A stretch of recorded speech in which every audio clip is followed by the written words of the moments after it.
Hello बच्चों, let us read this question. This question says equivalent mass of Na2HPO3 is dash and dash. So इस question में हमसे कहा गया है कि Na2HPO3 का इक्विवेलेंट मास कितना होगा.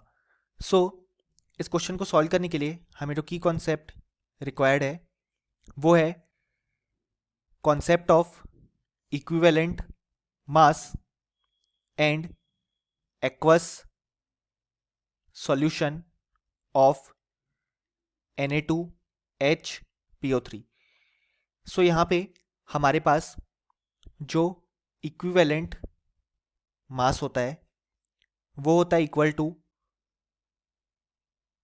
Molar mass divided by n factor. मतलब किसी भी सब्सटेंस के लिए अगर हमें उसका इक्विवेलेंट मास फाइंड आउट करना है तो हम उसका जो मोलर मास लेटस से उसको हम m से डिनोट कर रहे हैं उसको जब हम n फैक्टर से डिवाइड करेंगे तो हमें इक्विवेलेंट मास मिल जाएगा. अब यहाँ पे अगर हम देखें तो n फैक्टर फाइंड आउट करने के लिए हमारे पास डिफरेंट मेथड्स होते हैं और वो डिपेंड करते हैं सब्सटेंसेस टू सब्सटेंसेस.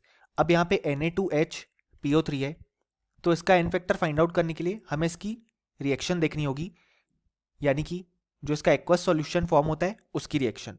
सो अगर हम वो रिएक्शन लिखें तो जब Na2HPO3 वाटर में डिसॉल्व करता है तो वो फॉर्म करता है 2NaOH प्लस H3PO4. ये उसकी एक रिएक्शन है जब वो वाटर में डिसॉल्व करता है.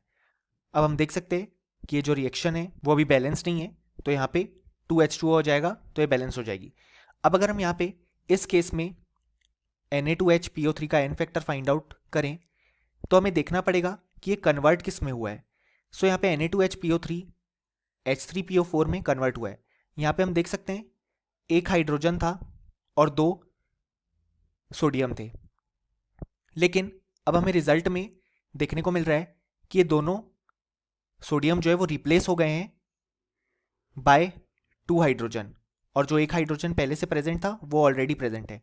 सो इस केस में जो n फैक्टर हो जाएगा वो कितने हाइड्रोजन रिप्लेस हुए यानी कि 2 हो जाएगा.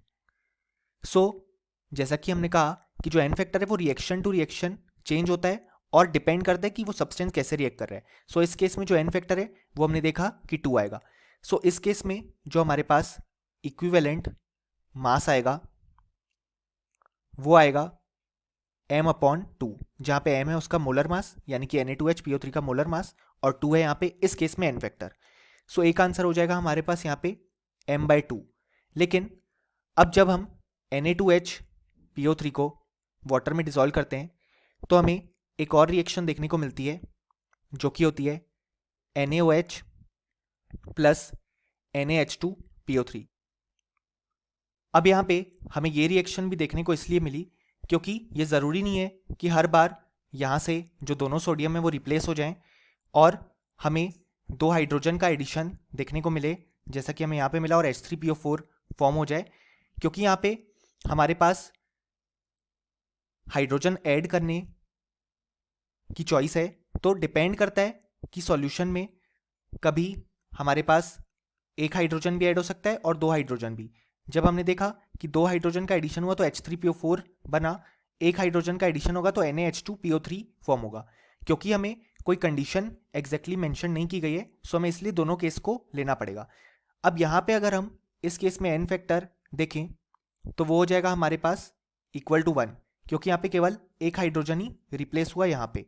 सो इस केस में जो हमारे पास इक्विवेलेंट मास है Na2HPO3 का वो जाएगा m/1, जहाँ पे m है उसका मोलर मास और 1 आया इस केस में n फैक्टर.